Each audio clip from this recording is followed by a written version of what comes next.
Now that we've learned a little bit about the evolutionary process, natural selection, and the process by which new species form in speciation, we're going to be spending the rest of the semester talking about the wonderful biodiversity of the world around us.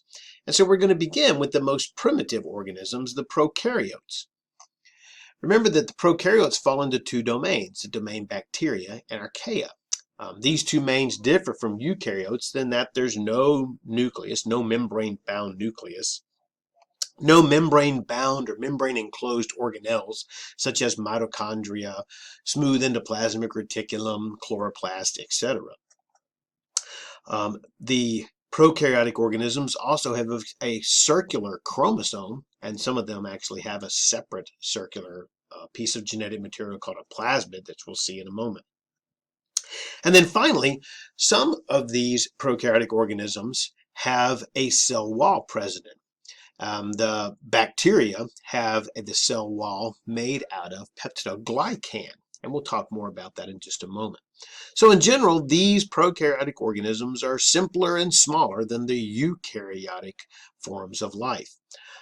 Bacteria and archaea are mostly unicellular, but they may form mats or colonies. Sometimes these mats may be called biofilms. Now, if we look at the structure of prokaryotic organisms, there's three common shapes. A coccus is a spherical shape, so the cocci is plural for these spherical shaped bacterial cells, prokaryotic cells, whereas the bacillus is a rod shaped bacteria, so bacilli are the rod shaped bacteria that we see here. And then finally we have a spirillum, or the spiral-shaped prokaryotic cells. Now, nearly all prokaryotic cells have a cell wall. The cell wall helps to maintain its shape. It may provide some physical protection, and it also prevents the bursting of the cell in a hypertonic environment. So, in a hypertonic environment, most prokaryotes lose water as the cytoplasm shrinks away from their cell wall. We call this plasmolysis, or they are said to plasmolyze. Now, this inhibits their ability to reproduce. So why is this important? Well, if you create a hypertonic environment, like putting salt around these bacteria, it can prevent them from being able to multiply. And this is the basic premise for how preservatives like salt work to preserve food.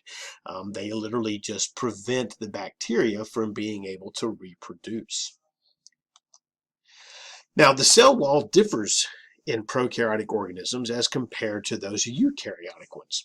Eukaryotic cell walls are usually made out of a material like chitin or cellulose, while most bacterial cell walls contain peptidoglycan.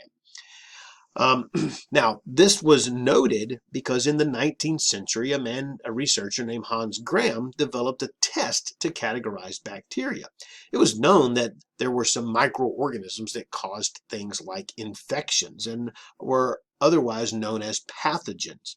And so early microbiologists used to try to study these by looking at differences in the way that they responded to a process called Gram staining. Gram-positive bacteria have a positive Gram stain, and Gram-negative bacteria have a negative Gram stain reaction that we'll see in just a moment. If we wanted to just make some generalizations, Gram-negative bacteria are typically more resistant to antibiotics and therefore more dangerous as pathogens. So if we look at how the Gram stain process works, several different kind of colored stains are used. Crystal violet, which is purple, iodine, which you remember from last semester, and then this saffron red dye.